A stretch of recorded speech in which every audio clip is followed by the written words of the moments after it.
Is in the chat? Oh yeah, I see it.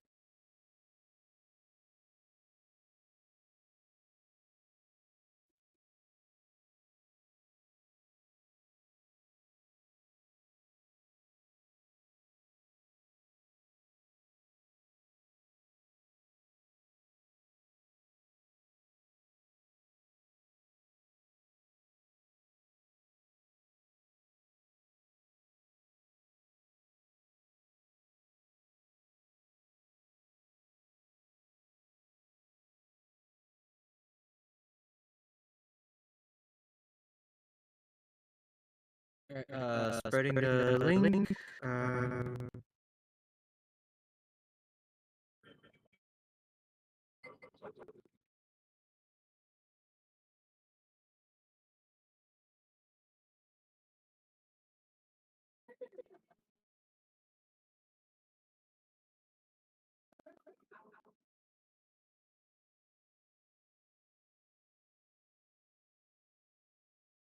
Portals.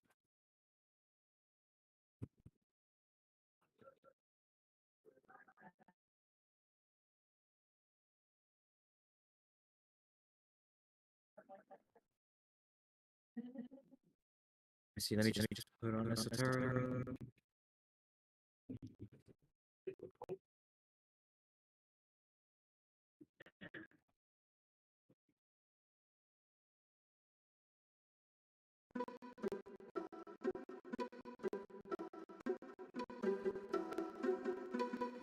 Hang on.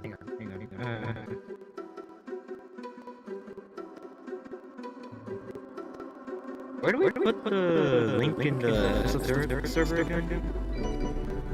Ah, fuck, I'm putting it.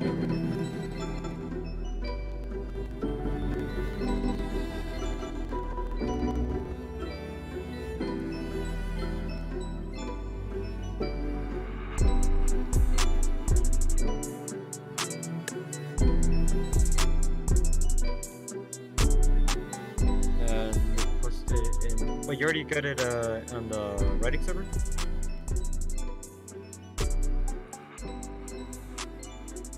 Venom?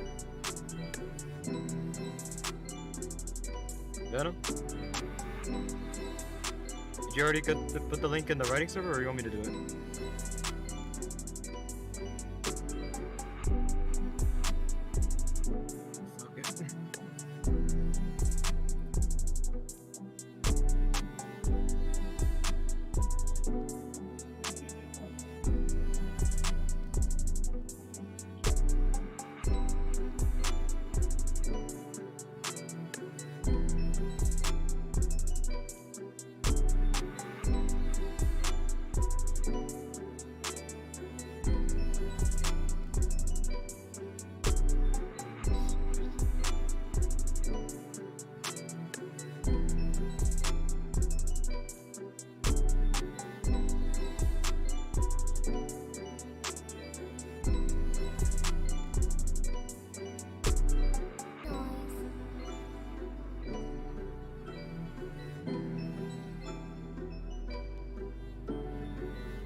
You do that.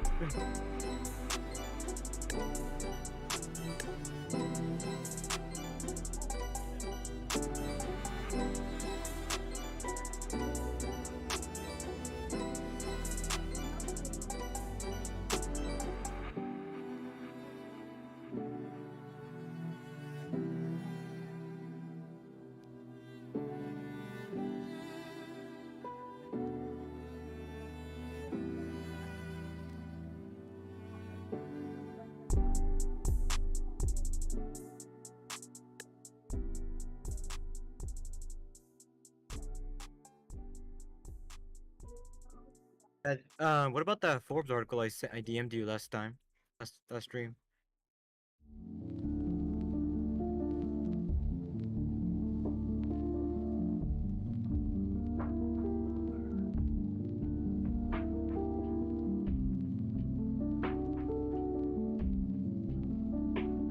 Do you hear me, by the way?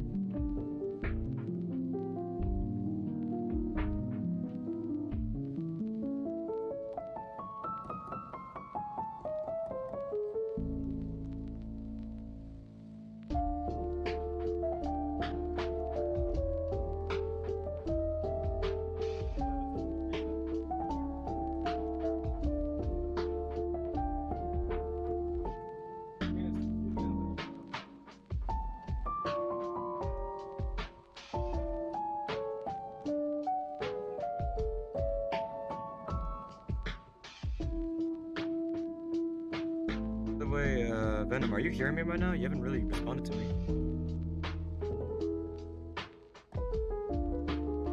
Huh? What?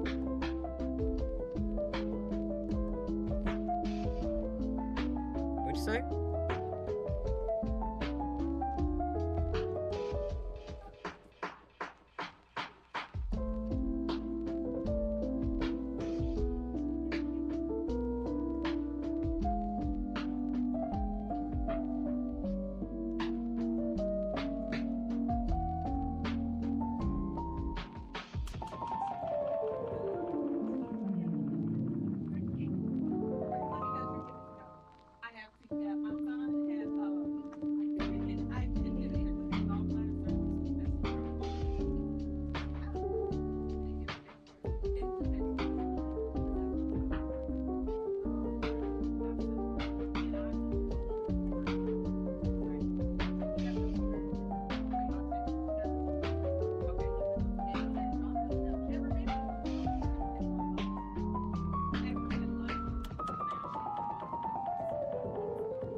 No, don't tell me Discord's fucking with us right now.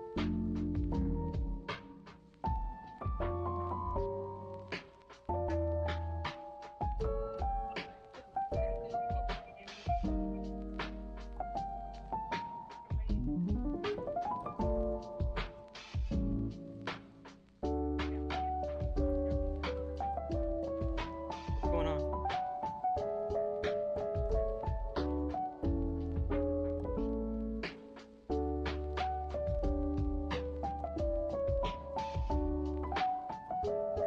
Testing.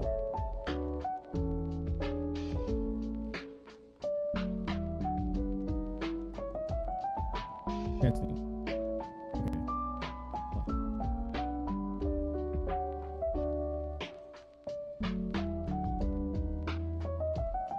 You sure?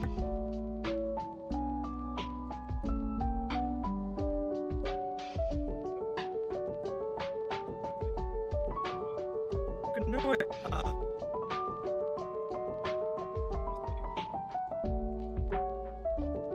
Hope so.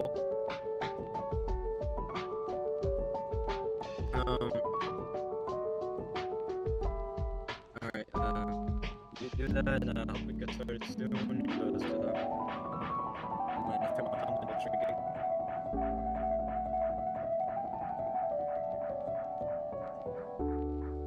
It's just... I guess I just don't want to stay up too long. You know, people get suspicious.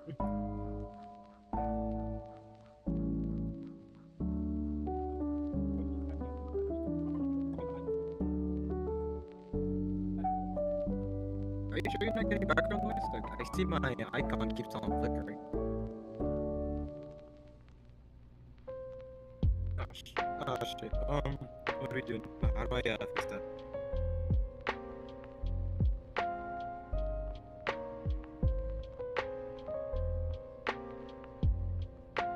Date?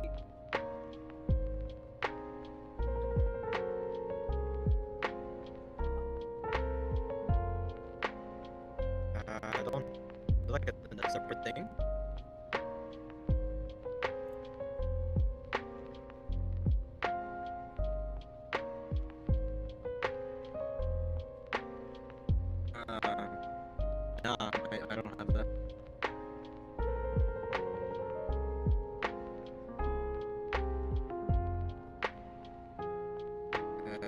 Will it work if I just like get out and get back in?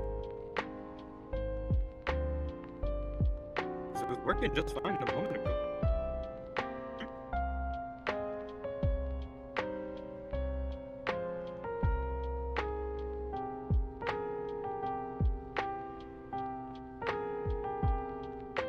How about now?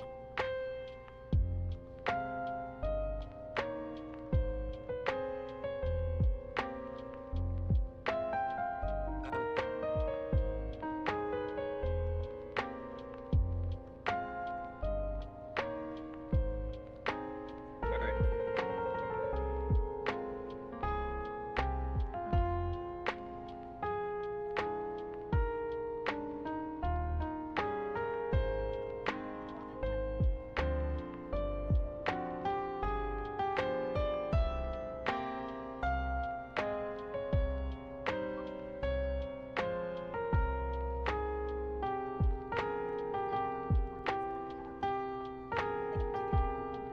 Are you getting other feedback? Like, what?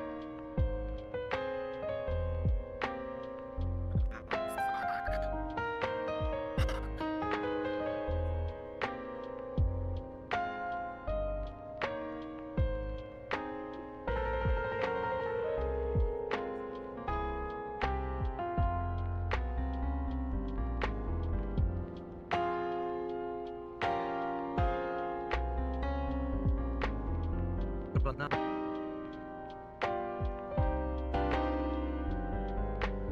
Okay, well, let's stop the stage.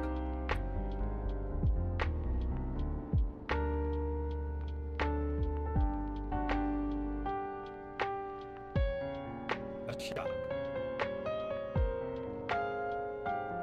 Oh, I remember that video.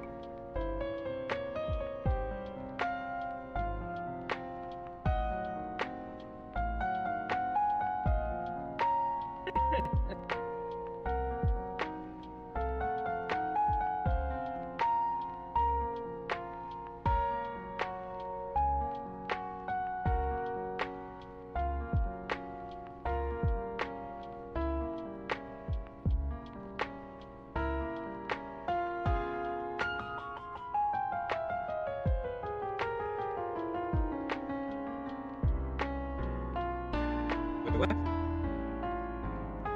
What?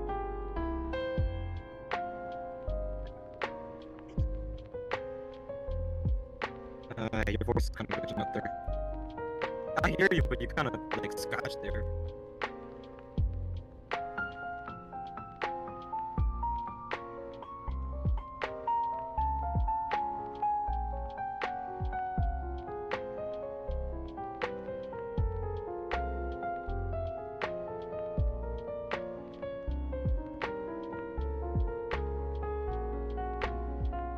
Maybe talking about it will bring it back.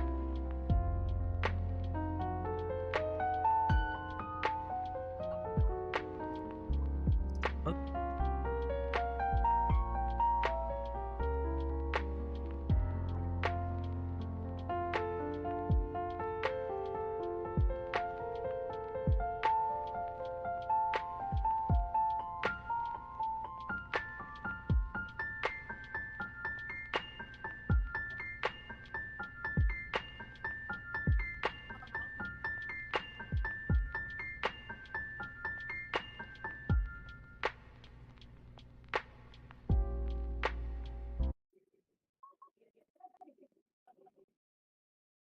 All right, we should be live now. Our audio should be coming in just fine.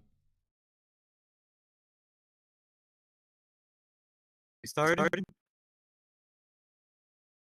Yeah, we're starting. I'm in here. Alright, yeah, just make sure nothing's lagging or When I'm delayed good, or whatever. Got you. Just looking at the chat doesn't look like anything. But either way,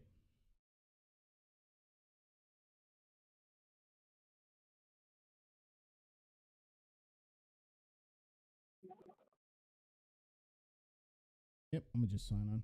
Welcome back, guys. This is another episode of the Monkey's Paw. This will be episode 3. Once again, being your looking glass into the downfall of mainstream Western entertainment. Got 3 new topics for you this week. It was just a few things that kind of frustrated me just seeing throughout the week, and how a lot of these studios and mainstream creators ignore the complaints that fans actually give them in response to anything that they do. Entitlement. Actually, I think I want to cover the actors stuff. Yeah, the entitlement mostly. I think I want to cover the actors stuff last because it pisses me off as much. I find it hilarious. But I wanted to cover first. What I wanted to cover first is this Destiny 2 shit. Because last week I showed the Twitter post they put up about Latin at Bungie and how they kept trying to call the Latin community Latin X, and how their fucking comment section was getting lit up by pretty much every Hispanic on earth telling them to stop doing this shit. Go ahead. It's just the irony of it. I mean, oh yeah, this is ironic because in response to that tweet, after they put that out trying to be diverse and inclusive, Also, they got a retaliation lawsuit for fucking Just a quick pause. Just to everyone listening, let me know if I'm lagging or if y'all can't hear me. Like, just say it in the chat. Sorry, go on. Yeah. I was saying that this is ironic for sure because as soon as they put that post out trying to be diverse and inclusive, they got hit with a retaliation lawsuit for fucking discrimination. A lawsuit. Like, for racial discrimination. Dude, like it fucking cathartic almost. Says Destiny 2 developer Bungie under fire after retaliation lawsuit by former HR manager. Go ahead, you were about to say something? No, I just said like earlier. It's just so ironic. They put out like a racial virtue signal, and then they got hit by a racial lawsuit. Yeah. It's fucking hilarious. IGN although we don't know lawsuit. Go ahead. I was just saying, but like I said before, we don't know the race of like or if the HR person is like actually being racially discriminated. But the timing of it is just perfect. Yeah, we don't know that for sure, but yeah, it's like you said, like the way everything kind of happened. The reason why this is funny is specifically because you have this group of Hispanic people or Latin people saying, "Hey, don't call us this thing that you want to call us," and then they're getting hit with a racial discrimination lawsuit just right after. No one, absolutely no one uses that word. No, I'm just saying, like, bro, no one uses that it last week. Yeah. In college, I was in a class, and the teacher, used that phrase, and I had to like, I was flabbergasted. So after class, I had to tell her, hey, we don't. I just wanted to let you know we don't use that kind of word. We don't like, we don't say that. So you don't have to worry about using that, in our class. And I just get hit with typical. Give her some. I'm just trying to be, inclusive of everyone, yada yada, and I'm just like,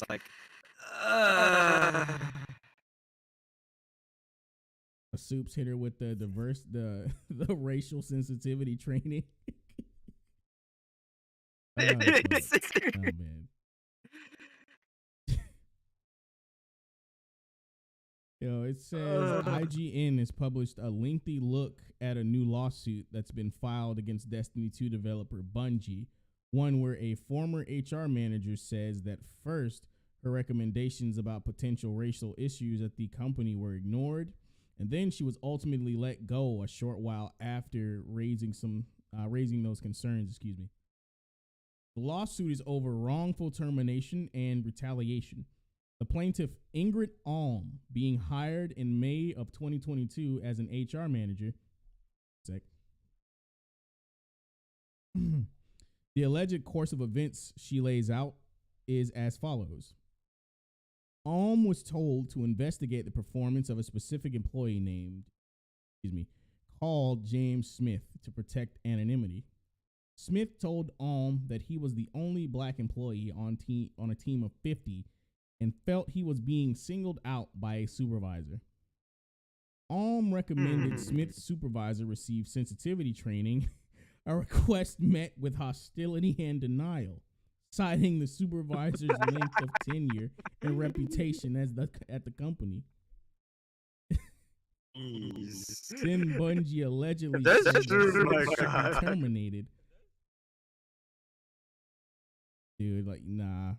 I mean, I would be offended too, because like it's just stupid, and you're accusing somebody of being racially insensitive or racist. Like, bro, no, bro. Like, what the fuck is racial sensitivity training? Like, what goes on in this class? I want the curriculum. Somebody needs to find the curriculum so I can read the papers and we can go over the shit live on stream. I swear to God, if I get a packet of racial sensitivity training notes, I will break that shit down, bro, on stream so we can cook the shit out of it. Go ahead. You know what it sounds like to me, Venom? Wait.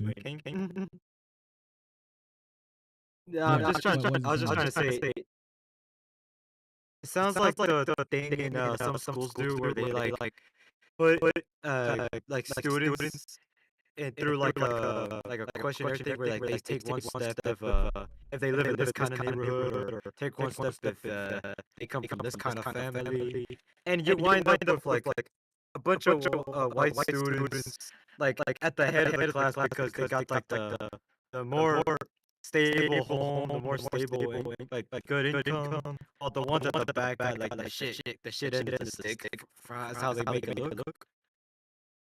You know what I mean? You ever had that happen? Wait, describe it one more time. Describe it one more time. So you get a class. Teacher asks, take one step if you come from a house with two parents. A couple students take one step. Take another step if yeah, you know where I'm going with that. Yeah. Yeah, the ones who have a stable home get fucking bullied. They're gonna end up getting their lunch money took. Your ass for having a dad. Like, what the fuck?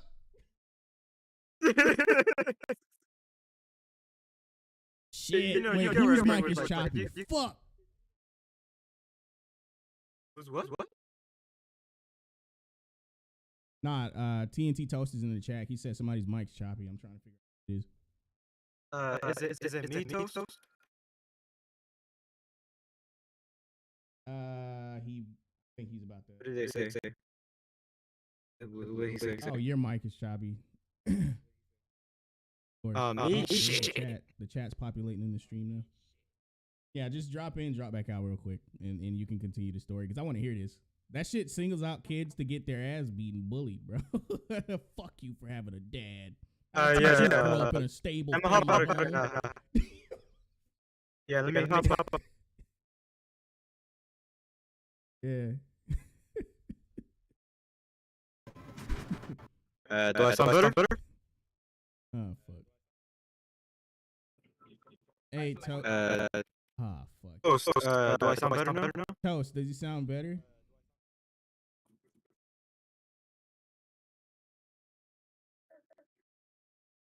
Getting a no? Damn, he said no. Nope. Oh, shit. Shit. Yeah, wait, like, it's fucking weird because he sounds good on my end. I guess you just sound choppy in the stream. I don't know how the fuck. At least you're not. I hear myself on stream. I am chopping up. I don't know why. I have no idea. Yeah, go on the YouTube link.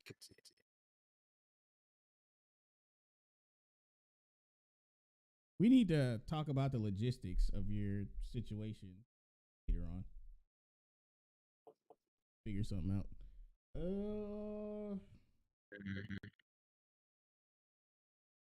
Appreciate the report, Toaster. Because we need that. Thanks, Toaster. I need to take feedback.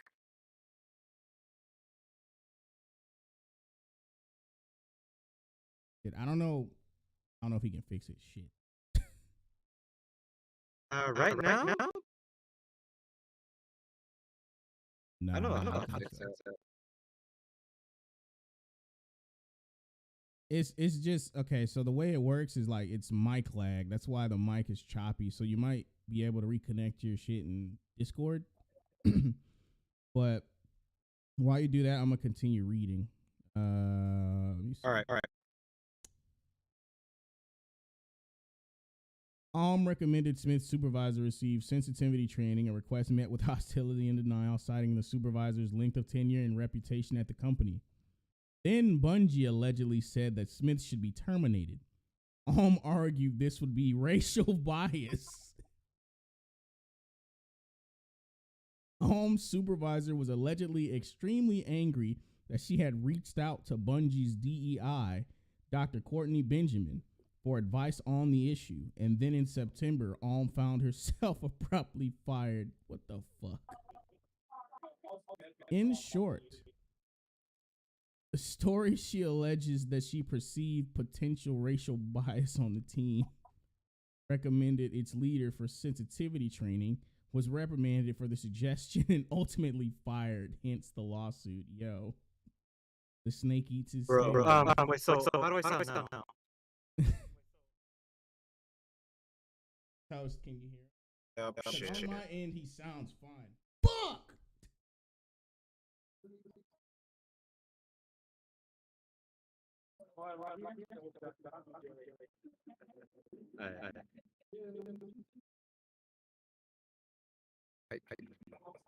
I don't know what to do. Yeah, you might have to. I'm sorry, Toast. You might have to deal with it. I mean, you might have to deal with it for this stream. We'll figure out what it is for the next one. Go ahead. Nah, I think I'm just gonna hop off this and just figure it out until the next episode. Before next episode. All right. Well, I can do a solo. All right. I'm really sorry, everyone, but my mic is fucked up and I cannot fix it right now. It's all good. Me, Toast. Toast is right. At least Toast can hear me now this time. Yes, yeah. The fucking volume has been rectified.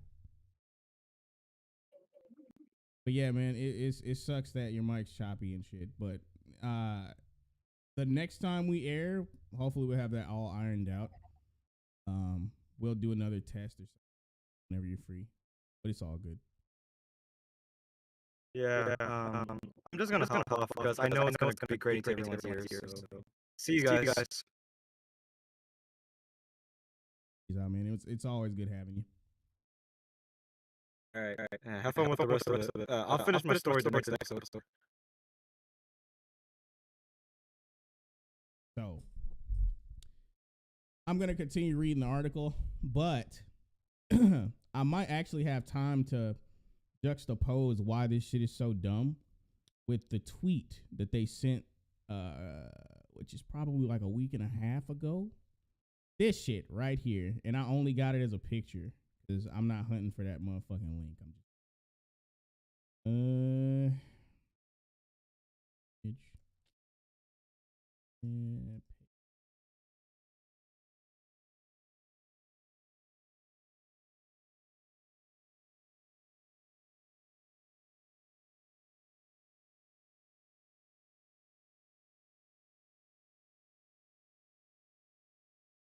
Boom, got it. All right.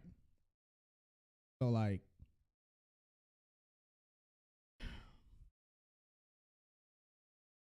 all right. I'm gonna read a little bit more before I get into it because I need to jog my memory for why it's ironic and stupid for why they get this lawsuit highlighting racial bias right after they tried to be diverse and inclusive at Bungie. I might have already said all I needed to say just by highlighting that, but follow me. All right. The Seattle-based Bungie is very public about being a progressive, inclusive company, though IGN published a previous report citing issues within the workplace, including toxic culture producing sexism and inequality. Bungie routinely announces diversity and inclusion initiatives, including a number of groups within Bungie meant to support its diverse employees, Black at Bungie, trans at Bungie. Though this same week, Bungie came under fire for announcing... Okay, so they're going to get into it. They're going to get into my fucking point. Good. All right, they might have done the work for me. Though this week, Bungie came under fire for announcing Latin at Bungie while employing the word Latinx, a controversial term that much of the Hispanic population does not like. Much is a fucking understatement, bro. If you go to this tweet, you will see like hundreds of fucking comments. It wasn't 3 days ago, by the way. This is a photo taken at the 3 days after, whatever. You will see hundreds of comments telling them to shut this shit up, bro. They do not listen. They do not listen to their fucking fans. Insomniac did the same shit. Everyone's using the Latinx thing. Steam got it so bad that they had an entire Latinx section of the Steam store, and they got cooked into oblivion for like 48 hours until they took the bitch down, bro. Like, I just don't understand why they keep trying to force feed these fucking terms to people when they've made it expressly clear that they don't like it. Like, they keep trying to pollute other people's cultures and be places where they're not fucking invited. I don't get it. Like, what do they have to gain from that except for pissed off customers? You see this shit you see all the ESG related and progressive shit with all these companies. They're not making any money as a result. Disney is hemorrhaging fucking money. No one gives a fuck about Marvel or anything that's happening with it. And people are starving for good content that won't preach to them. And then they keep doing this shit. Like, this might be karma. This might be fucking karma for them. Like, seriously. I almost want to say they deserve it. But I digress. Bungie left the tweet up, never addressing its thousands, so I undershot the number, thousands of angry replies and quote tweets, often hiding complaints about the Latinx term being used. There was a mix of real anger, but also some...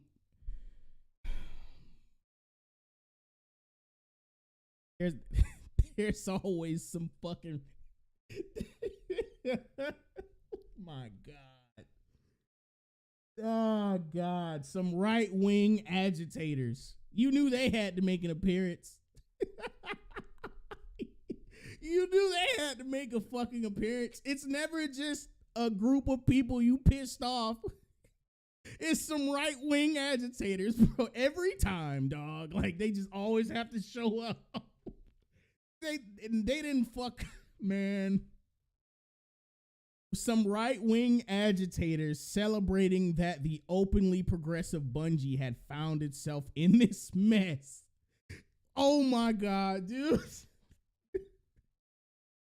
They would do anything to dodge accountability. Like, what the fuck?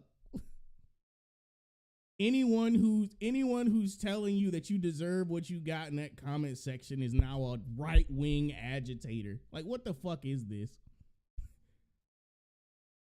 Oh, they even have the tweet in this article. Cool. This is stupid, man. Okay. We can read the community post again. Other note is almost correct. Not even descendants of Latino migrants in the USA like Latinx or Latine.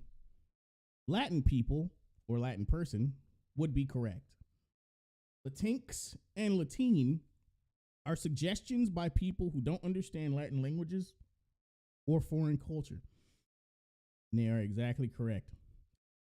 The HR lawsuit arrived a few days later. The allegations within are serious and run counter to Bungie's public-facing statements of inclusion. Even if that is indeed the overall goal of the company, it appears there may be many internal issues that remain within the company, and this one escalated to the point of an actual lawsuit. I've reached out to Bungie for comment and will update if I hear back. It's not known when and how this case will progress forward, but I will be following updates as they come. Another point I didn't address when it came up in this article. Isn't it fucking funny how these boy, I'm gonna try not to call them things that are too against terms of service. Let's just call them idiots, right? These fucking idiots project this air of positivity. Is real. It's a fake air of positivity, but this air of positivity and diversity, inclusion, kumbaya bullshit, right? Yet it's reported that behind closed doors, it's a toxic environment rife with exclusion, negativity, exclusivity. Did I say exclusivity twice? You get the point. Like, they're showing you one thing and they're doing another behind closed doors. Like, we already knew this, but it's just funny how they call everyone else racist, sexist, insert buzzword here, and it's happening in their own house. Not only, man, this shit is insane. Like, I'm definitely going to be following this as more updates come out. But it's just funny how they try to be toxically positive. I did come up with the term toxic positivity because some positivity is fucking toxic. Like good intentions. The road to hell is paved with good intentions. They're literally paving the road to hell with all the propaganda they're trying to push, under the guise of it being for the sake of some grand force of good. But when people say, hey, I don't need this or I don't want it, they become the fucking enemy every single time. But, I mean, that's all I can really say about this topic. I don't even think I need to read the rest. I think that was everything anyway. Oh, wait. I guess I can read this last part. The HR lawsuit arrived a few days later. The alligator. Oh, never mind. I already read this. Never mind. On to the next one. This next topic really pissed me off. And I was actually watching Comics Matter by your boy Zach cover this. Right? And it details the, I guess, escapades would be the right word here, of some progressive ideologue that writes comic books going to a comic book owner's shop while he's essentially grieving because he has to close his shop down because his shelves are just lined and packed to the brim with unsellable fucking garbage that they've been producing over in Marvel. Right? So now this man pretty much has to pack up whatever dream he had of having this store filled with this thing that he was no doubt interested in and he grew up on back when legends were writing these things. And she just comes here to use his suffering as an ideological shield.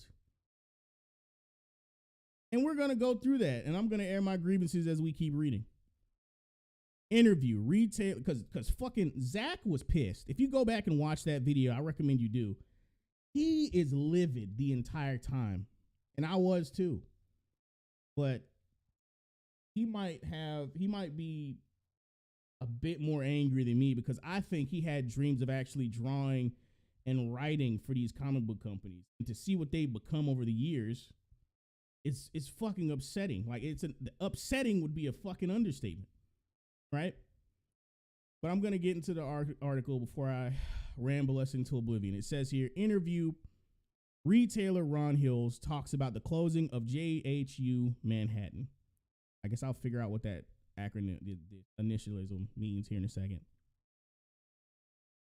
And Zach described the fake smile and the sad look in his eyes. I'm not going to do that because, to be honest, I can't really handle shit like that because I don't really like seeing people upset or sad.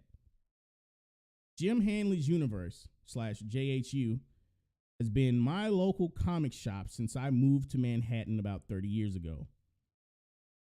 The original Jim Hanley's Universe opened in Eltingville, Staten Island in 1985, later expanded to Manhattan.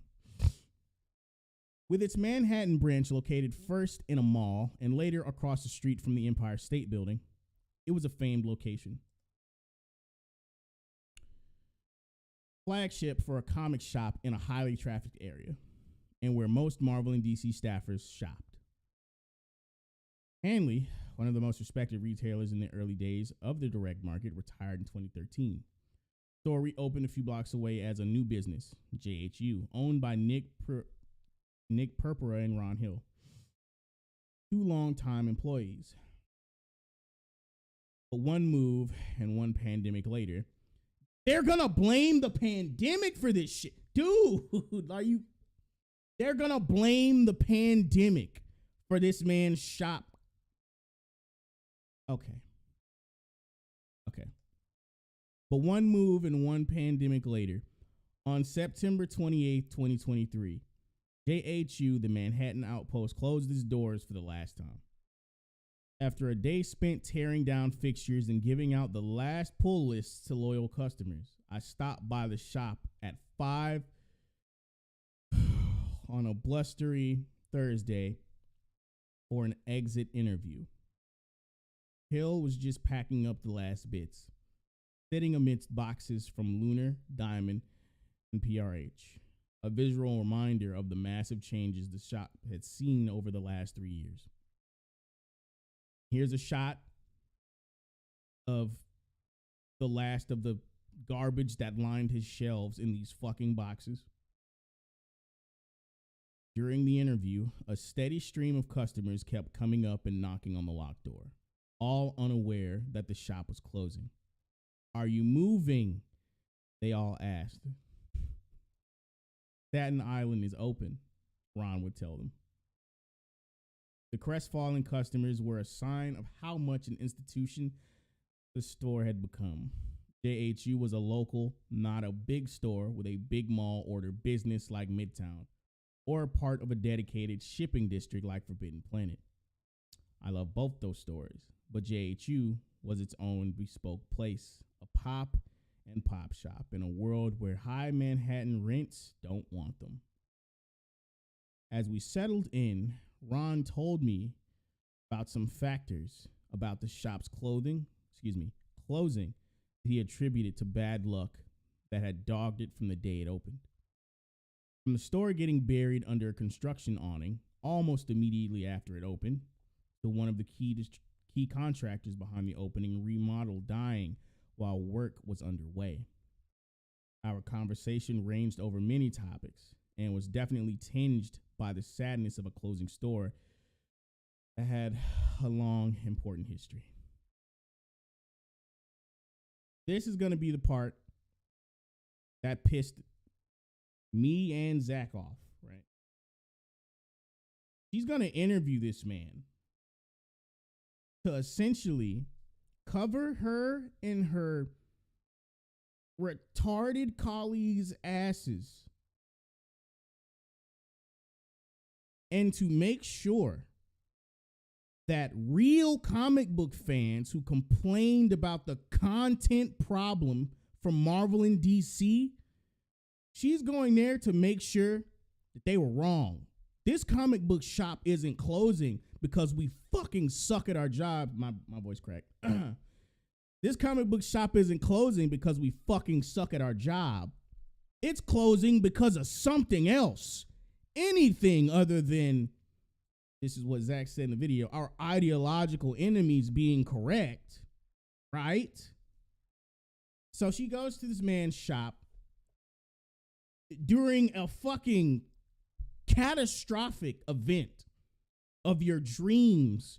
Literally, he's putting his dreams in the coffin.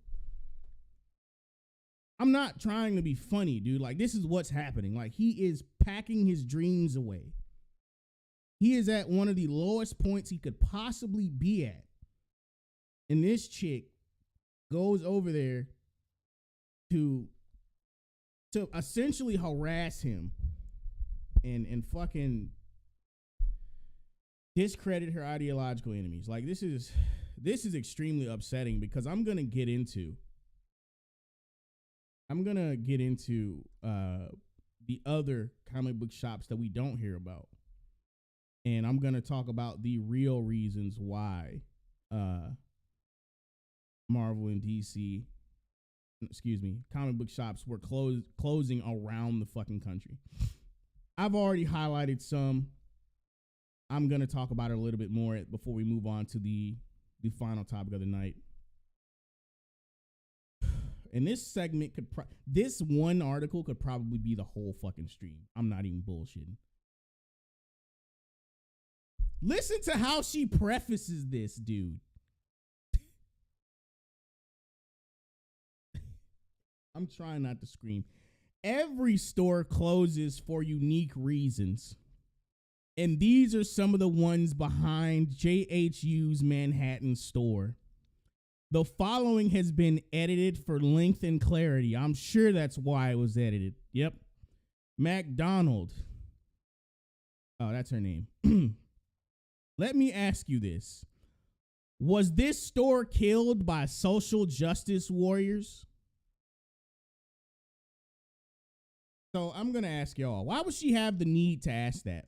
Why would she go all the way to this man's store to ask that stupid ass question? Why? Why would she do that? What need would she have to fucking do that?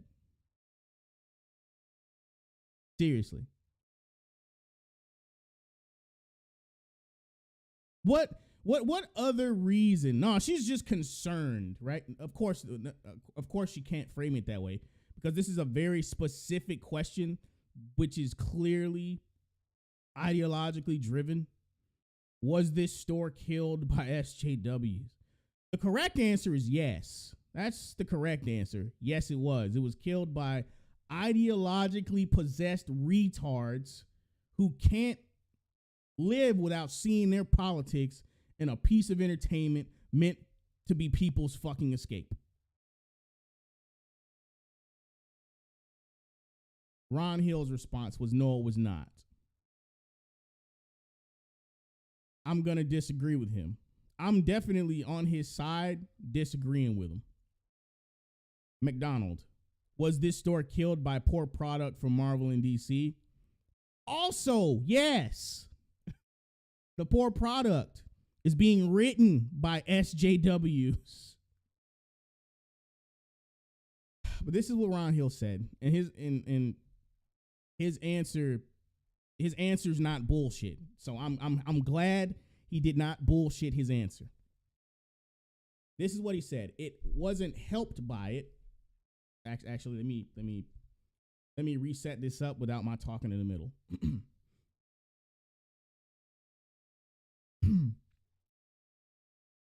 Was this store killed by poor product from Marvel and DC?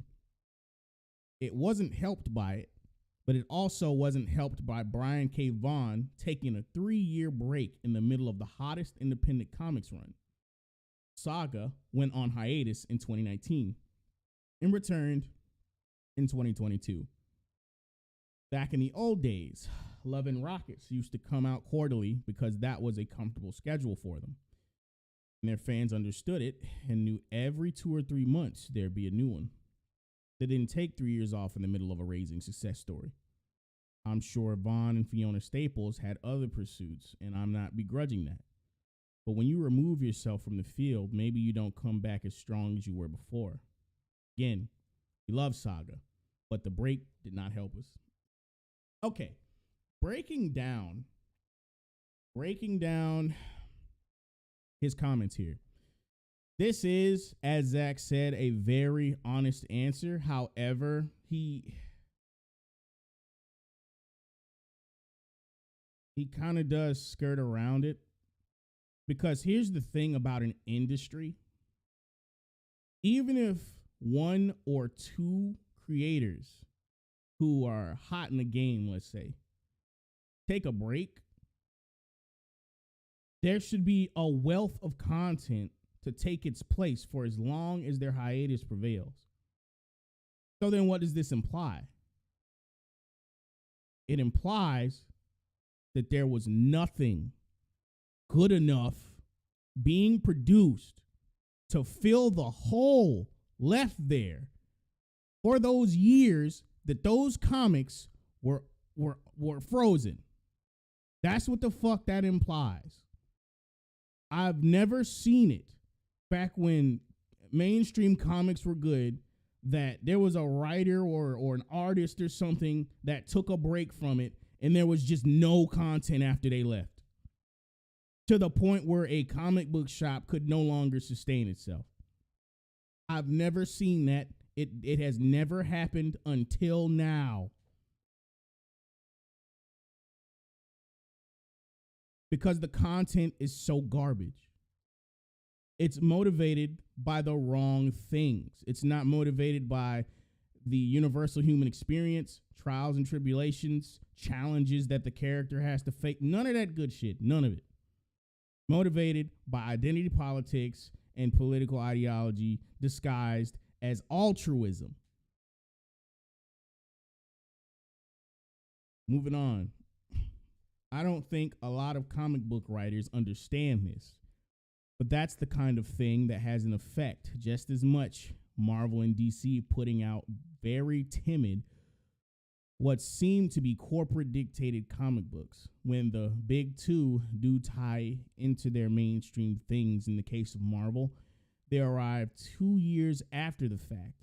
Right now, they're doing their variant covers for Alligator Loki, for a TV show that was out 2 years ago. The new Loki, McDonald says, the new Loki show is coming in a few weeks. But it's not out in the stores before the show was even on, because it's not like the storylines reflect what they're doing. Another problem with the industry. Comics do not sell shows. Shows do not sell comics, which was all right. It wasn't optimal back when both were good. When both were good, it wasn't terrible, because even if the continuity wasn't mirrored from the comics to whatever external media there was, it was still good content people wanted to consume. But when none of this shit is good, you either have to pivot or close down your shop.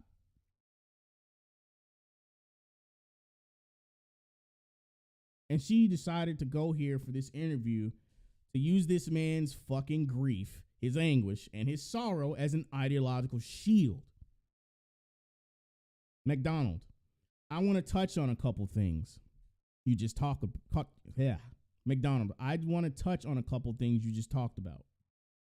But I want to back up a bit. You always told me your 33rd Street location was a commuter store. What did you mean by that? No, it is sad it has gotten this bad, Toaster. It's ridiculous. And I don't even know what it is anymore. At first, we thought they just didn't get it. We thought they could turn it around, but clearly the message is more important than anything fans have to say, or even making a profit. And then going into the writers and actors strikes. Why do y'all deserve what you're demanding from not even the corporations? Not even the fans. Why do you even deserve what you're demanding from the corporations? Why? Like, hell, It used to be a store that people came to because they had jobs in Midtown or in the neighborhood and they stopped off after work. During the last financial meltdown, 2008, the original Hanleys took a hit because people were laid off far and wide. DHL, the big shipping company, had a big branch over here. And then when they laid off the hundreds of people, all the supporting jobs in the neighborhood and other things went away. Nick and I started in 2013, reincorporated as a new company. Our first location was on 32nd Street between Madison and Park.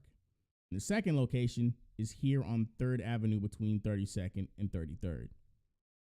So we're more east, but we're only 2 blocks away from the previous store. But even before that store closed, we saw a wave of business, lunchtime restaurants, furniture stores, all the things around us closed up. When we moved in, it was a vibrant neighborhood where things seemed to be happening. By the time we left, we were the last man standing.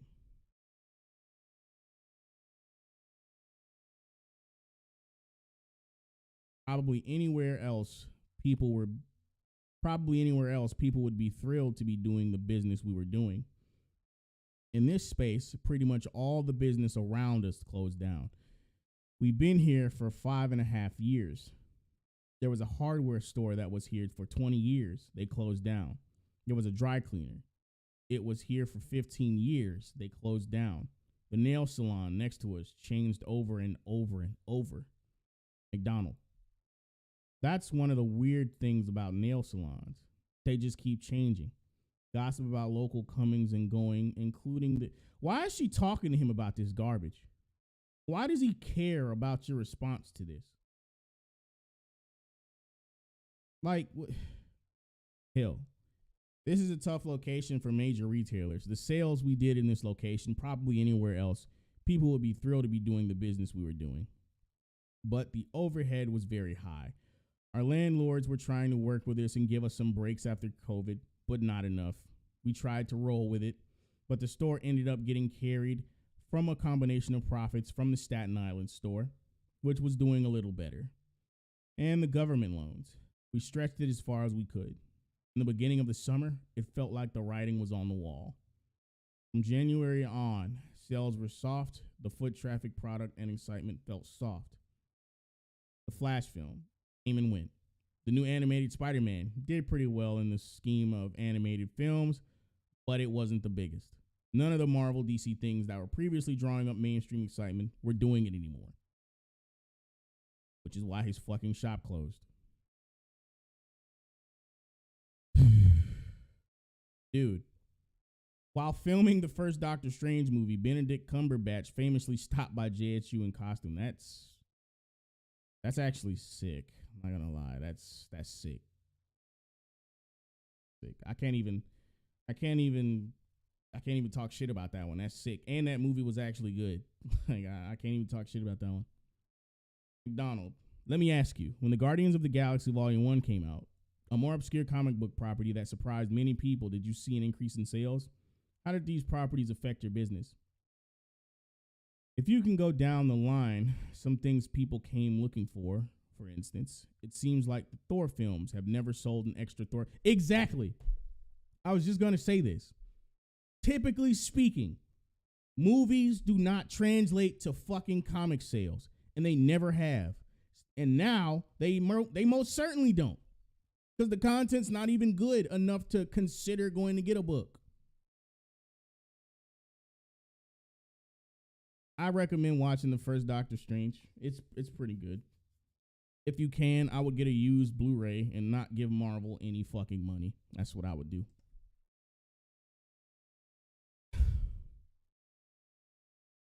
The Avengers film sold some extra Avengers comics, Infinity Gauntlet mostly. Black Panther sold books, but Black Panther was a hit before the film came out exactly. He was a popular character in the books before the film was even fucking considered. It had a very successful creative reinvention that was reflected in the films, but not everything. Not every movie comes out and brings people in. Very few of them do, actually.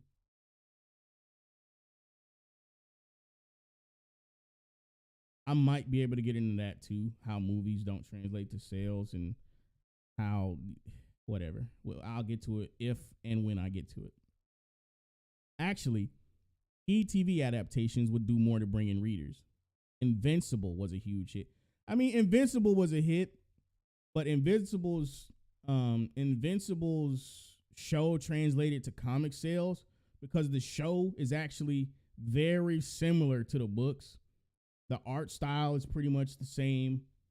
I mean, obviously in a show format, because for some reason studios like to rush shit, even though it's essentially done for you. You're just going from a comic book to the screen of an animated show, right?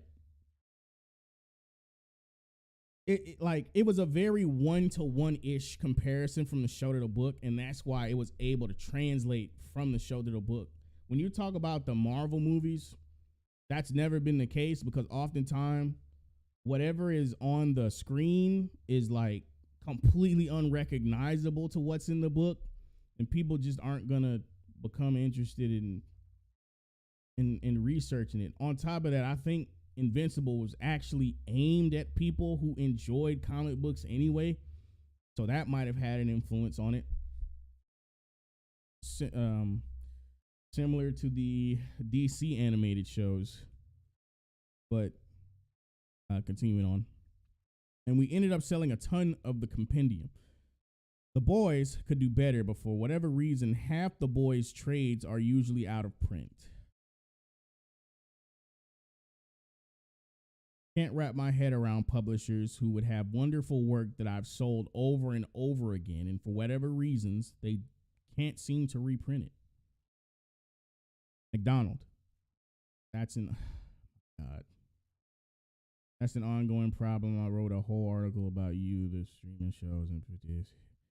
I don't even care what she has to say. I just don't. I don't even want to read her fucking responses because this is just soulless. This is just soulless bullshit. Like she's stealing this man's fucking life force.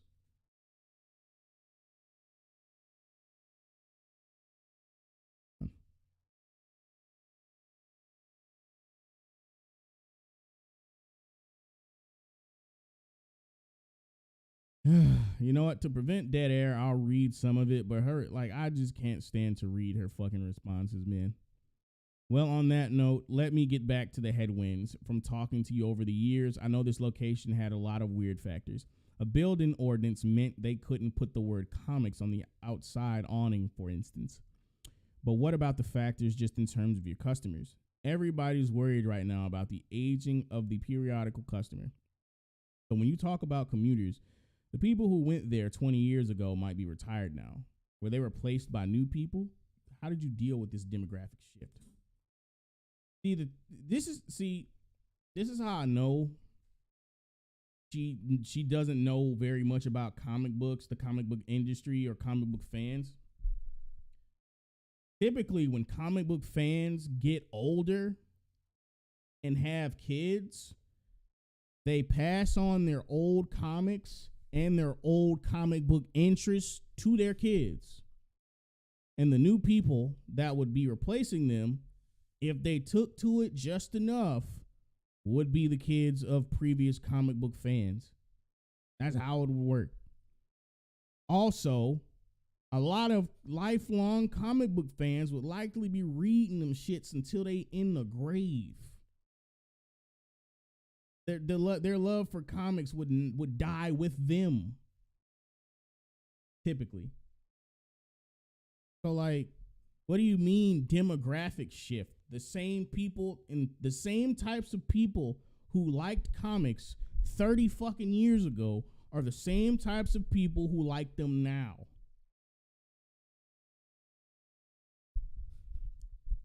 To plug him one more time, Comics Matter with your boy Zach, right? He makes this really good analogy about how the comic book industry, is still, how did he put it? The comic book industry is a good battery with a bad charger.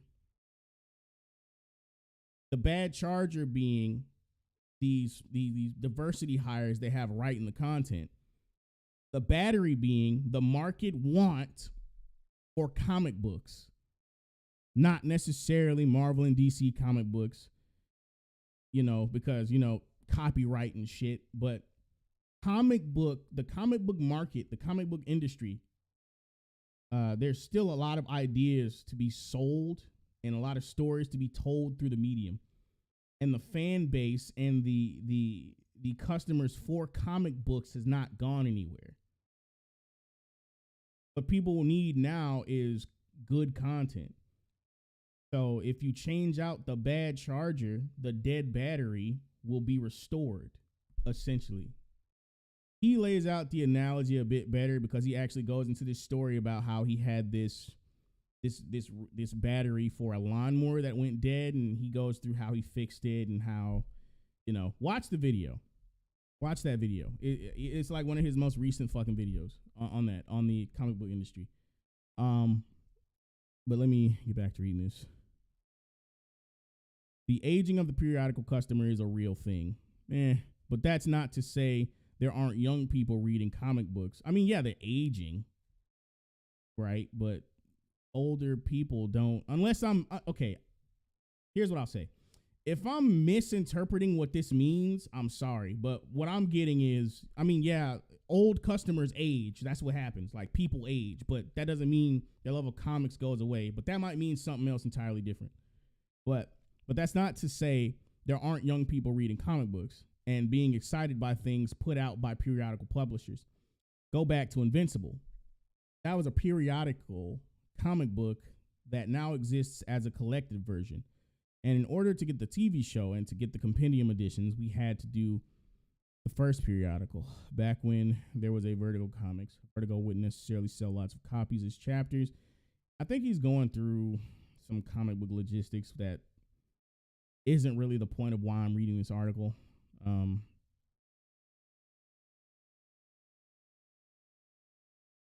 What else?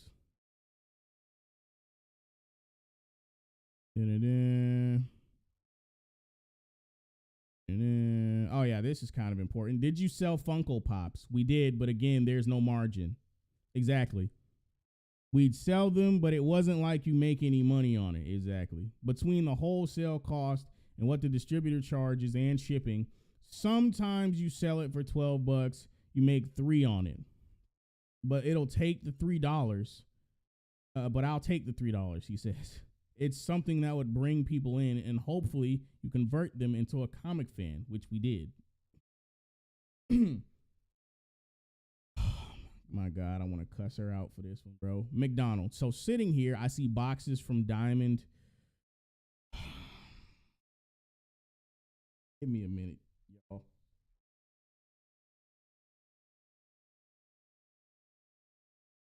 He said, yeah, you said your brother still has okay. Your brother gave you a couple Quicksilver comics years ago. Your brother still has a whole box of comics in his room. He's planning to reorganize them next. Yeah, exactly. And if he doesn't have kids, which I don't know if he does, he'll probably pass them on to his kids if he has them. Or shit, family members, like you just gave an example of. But like, I just came across McDonald's next response, and it just fucking, oh my God, dude. Like, oh my God. This is like going up to somebody who's grieving a dead relative and and going up to them with a fucking with a notebook and a microphone and going, I have a question to ask you. Was your grandfather killed by the CIA? Like, what the fuck? Are you? It wasn't the CIA, right? Come on. My fucking God, dude. Like, this is McDonald's. So sitting here, I see boxes from Diamond, from Lunar, from PRH. You went through the multi-distributor era. How has that been? Do you think that has been good or bad for your business? I mean, the God, bro. Economically illiterate retards, bro. It's created more work, the competition that Jeppy was talking about a few years ago when this was first going on, it is really competition when you can't get your stuff from here and they can't get your stuff from there. It just seems like we went from having one giant monopoly to having a bunch of mini monopolies. There's a hassle factor, and we could go over where the Penguin Random House deal was basically discount point robbery. We had a better deal with Diamond, and they took away the deal. So stores that were our level lost points, overall discount percentages from the distributor. Certain retailers beat the drum for Random House for years, and we were always trying to get Random House because of all the other things they sold. But subsequently, when your number one publisher of comic books pulls their line, suddenly you're losing money because of the reduced discount. But also, you hope that when they move to a book distributor, suddenly all the wonderful old work that we would make money on and sell regularly would be back in print. And it's just as scattershot as ever. How does Marvel not have 10 mighty Marvel masterworks from Spider-Man comics? The first 100 issues that we would sell to children in print all the time. They reprint all the Wimpy Kid books.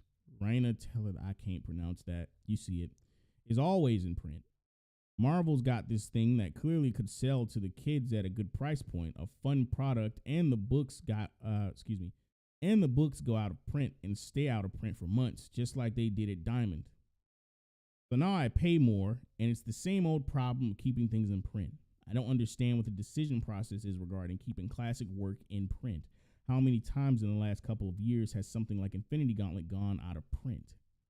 When the Scarlet Witch show was on TV, it took 3 months before they finally got House of M and The Vision in print. This isn't a case of the publisher or the streamer.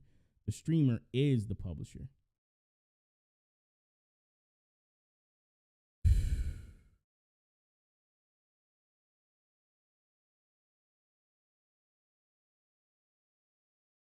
My bad, I'm reading this to see if it matters.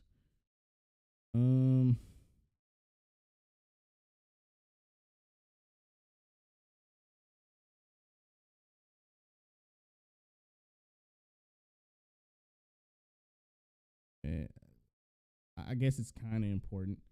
I just asked Ron about the aging of the periodical customer. Okay, so to set this up, a customer walked in and joined in on the discussion, which means she flagged them down to ask them questions. McDonald to Jay. I just asked Ron about the aging of the periodical customer. It's a problem for retailers and publishers, and they seem to be keenly aware of it. Jay, I know a lot of young people that love comics. They just don't like Superman necessarily, or Wonder Woman, or Marvel. They're reading a lot of the Image stuff, and they all read Raina, you see it, when they were younger. My daughter likes manga and Scholastic. She likes Marvel movies, so I keep bringing the comics home. McDonald, you mentioned Love and Rockets a while ago, but that was 40 years ago. There was a lot less competition, so comparisons to older sales patterns aren't necessarily valid just because of that. Wow. So she's going to dispute this man. Now it's like, well, my favorite comic isn't here. I'll just pull this computer out of my pocket and read some webtoons. Like, they are so out of touch with comic book readers. It is insane. With the age of the internet, because I can't even give them leeway on how they think it goes. But so I'll just go into how it is now. In the age of the internet, you can pretty much look up whatever book you want, and actually not even the age of the internet. Longtime comic book readers know what the fuck they want to read. They know what they want to read. They know it. So they go to the comic book shop, say, hey, I want this, and this on my pull list. Most of them are not going in there to window shop and look for new shit. It's just how it is. Because the thing is, when you had good writers writing these stories, you knew who you wanted to read. You knew that they had your number on what you liked. And there was no reason for you to browse for new content. I mean, every now and again, you'll walk in there and be like, let's see if we can get some new stuff, right? But that was usually during times where there was some sort of drought or something. You know, like it wouldn't be another. I'm using this as an example. It wouldn't be another week until something you wanted to read would drop again or something, and then you would look for new stuff. But most of the time, you're going in there and you're getting exactly what you want without question, like without going to look for anything else. So like when you find out that the comic shop doesn't have what you want, or the writers that were on the book before aren't on that shit anymore, and you don't have interest in reading anything else, you're probably gonna go there less. Like it just makes sense. So I mean, you can't even blame manga for what's going on in the comic book industry. Manga was the refuge people went to, because they could reliably go to manga and not fucking be. Oh yeah, they could go to manga and not be pelted with diversity and inclusion. But anyway, let's read Hill's response. I mentioned that because as creators, even back then, they still established a release pattern. Now it seems like anything resembling a schedule goes out the window. Matter of fact, hold on. How much longer does this go? I didn't want to read the whole thing anyway. I was just trying to get my point across.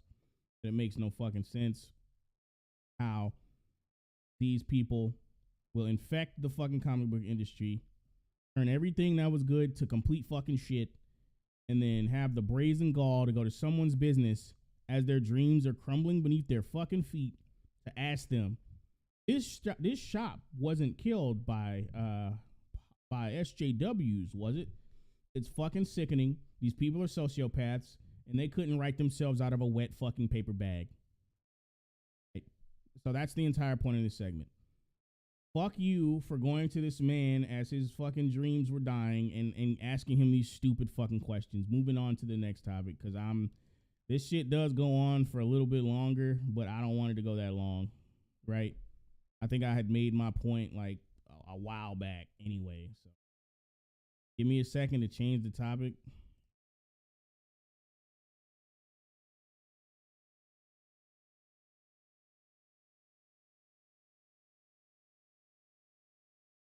Yeah, because I no, there was no reason why it had to go. I didn't have to read the whole article, but I had to get that off my chest, because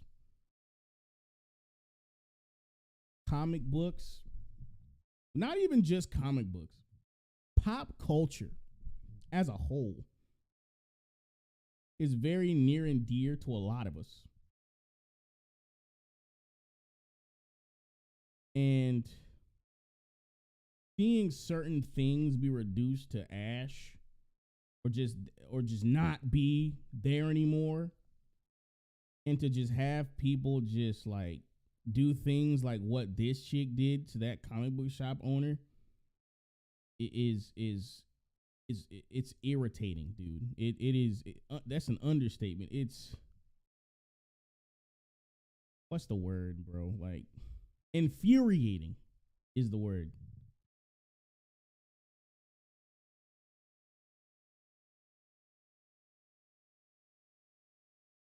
I mean, and yeah, if any other stories like that come about, I'm gonna highlight them again and put them on blast again. Hang on, the screen looks like it hasn't loaded in. Let me get that back up for y'all. Anyway, the next topic is going to be about the actor strike.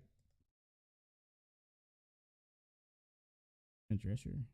Yep, that one. It's going to be about the actor strike, because the writer's strike apparently ended, but I guess it's not over or something. I don't really know. I'll check out the writers one later, and I said I was going to do a bit more research on ESG too. I'm going to get an article about ESG prepared so I can dissect that and educate myself a little bit live. I'll read a little bit about it before I pick out an article, but still, we can go piece by piece with it. Also, I could plug a couple channels who are actually studying ESG and putting it on blast. Kyle is one of the YouTubers I watch dealing with ESG, and he's a YouTuber that uses AR art to easily show you how you can improve, the attractiveness of females in games, because like for some reason video game studios don't want pretty women in their fucking video games, and for the life of me I just don't understand why. And the only thing I can think of is the hatred of men. That's all I can think of, because whether you like it or not, the majority of consumers of pop culture, comic books, video games, well, not necessarily movies, but, male-centric movies, it's men. It's men. The only reason why you wouldn't want sexy women in a video game is because you're afraid that somewhere some man will enjoy it, and that's just the bottom line. That's not even the topic. I'm going to get into this article. SAG-AFTRA President Fran Drescher says, hang on.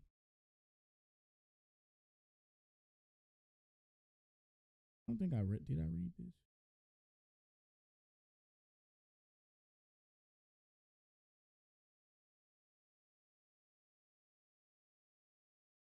My bad. I'm trying to see if I grabbed the wrong article or not. I don't think I did. Nope, I don't think I did. And it's short. Awesome. SAG-AFTRA President Fran Drescher says AMPTP suspending talks came as a shock to me. We can't go back to the way things were, Drescher said in an interview with NBC's Today Show on Friday amid the ongoing actors' strike. Yeah, this is new. My bad. We did the writer's strike 2 weeks ago, and I thought this was the same shit. It's not. I thought this was the same article. Excuse me, it's not. The AMPTP's decision to suspend bargaining talks with SAG-AFTRA really came as a shock to the union's president, Fran Drescher. What does that mean? What does that exactly mean? And why would you walk away from the table? It's not like we're asking for anything that's so It's not like we're asking for anything that's so outrageous. I don't know, asking for residuals on streams that yield zero income. I don't know. That's kind of outrageous. 10% of zero is still zero. Like, I don't know. Drescher said in an interview with NBC's Chloe Melis, sorry if I butchered that aired on the Today Show Friday. It's so wrong and it's so unfair that they walked out of the meeting, and so disrespectful. Man, the entitlement on these motherfuckers. On Thursday, Netflix co-CEO Ted Sarandos said that it's never like Michael Smith. Ted Sarandos said that talks fell apart after SAG proposed SAG, okay? SAG proposed what he called a levy on streaming subscribers. The AMPTP said that the proposal would cost them more than $800 million. Oh my God, $800 million a year. That's not outrageous. Yo, they are smoking some asteroid-sized moon rocks. If they think that they can afford 800, no, never, no, it's not happening. Hang on, let me see.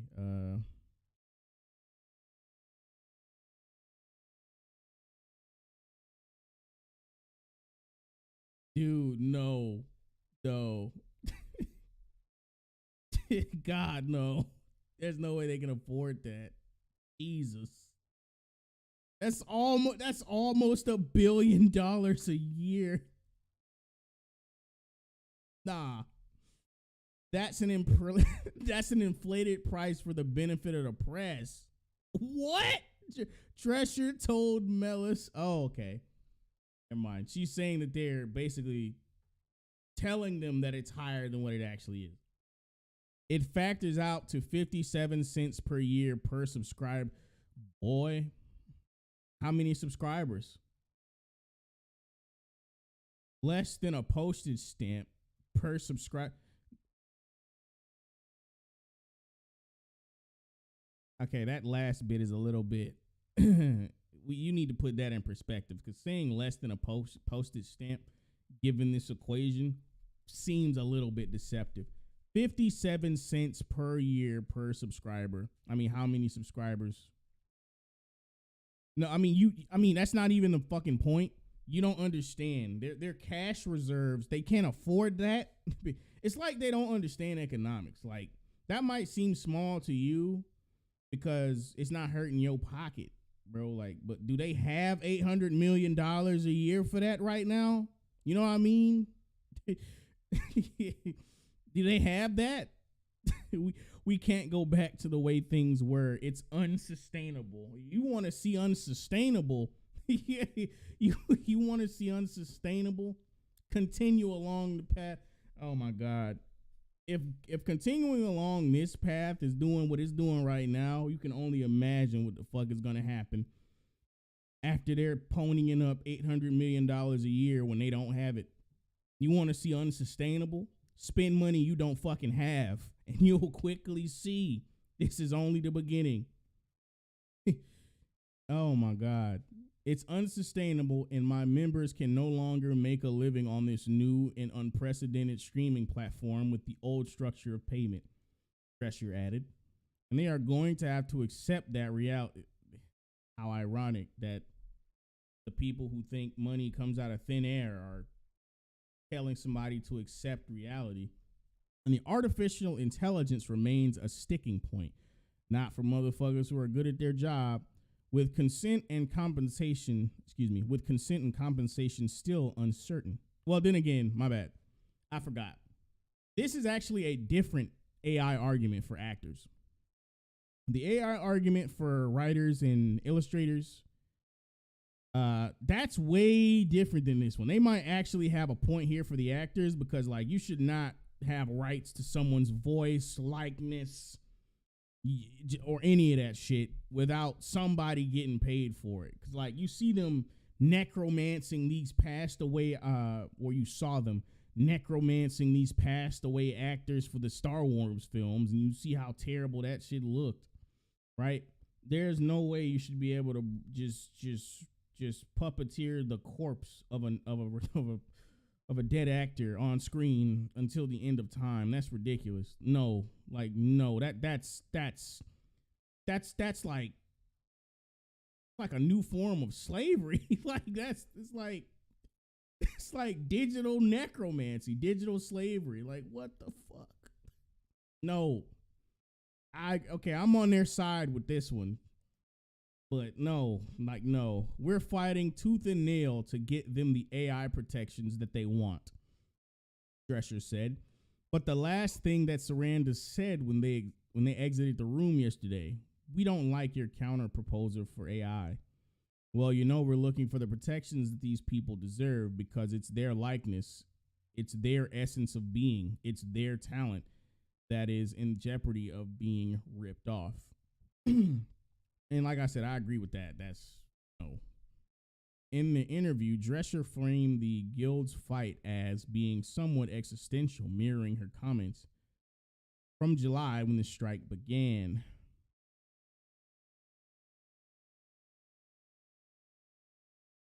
We're at a crossroads where it's a very dangerous time, she said. And this is a very important negotiation. Yeah, it is very inhumane. Like, I can't imagine that. That should not be a thing, like, at all. No. What happens here matters.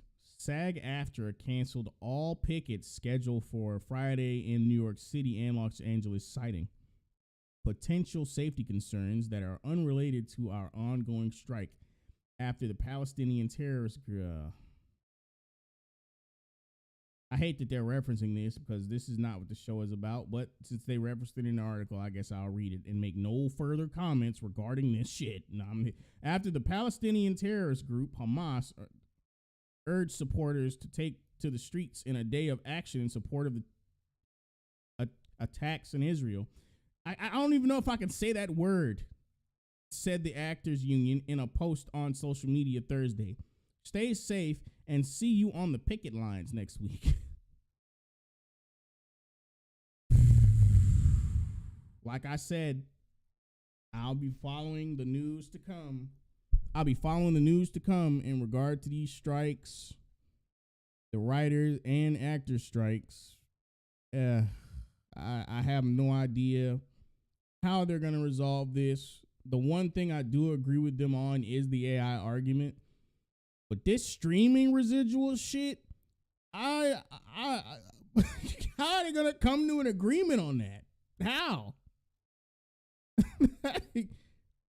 $800 million a year, and I know she said it's inflated, but still,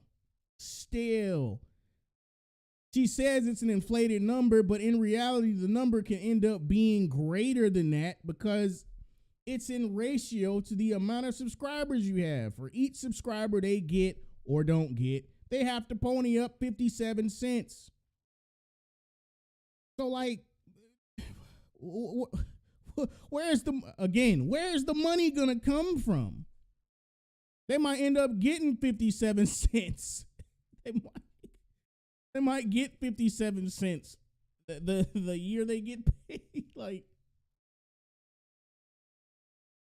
I have no idea. Like, you can hear me. I'm fucking confused, bro. I have no idea how they're gonna make this happen. How are they gonna come to an agreement? Tune in here next time. God damn, bro. Oh man, but I just don't get it, bro. Do they have a money printer we don't know about? Like, I don't know, Toaster. I don't know what they're gonna do. I have no idea. I don't fucking know. But that was all our topics for tonight, man. As you can see, you know, Hollywood is just gonna continue to kick themselves in the ass, shoot themselves in the foot. They're gonna continue to eat their own tail, whatever you want to say, right? Bungie ignoring the pleas of an entire demographic of people to stop using, which is essentially a slur now. I'm sorry, when an entire demographic essentially says, "Yeah, hey, don't use that word," it's become a slur. Latinx is a slur now. Right? Bungie ignoring an entire demographic, telling them not to use what has been deemed by them to be a slur. Right? We got dickhead diversity hire comic book writers or comic book staff. I don't know what the fuck she does. Going to grieving men's comic book shops that they had to close in order to make sure that the comic book shop wasn't being closed due to her politics and her ideological worldview. And you got these motherfucking actors demanding incorrigible sums of money.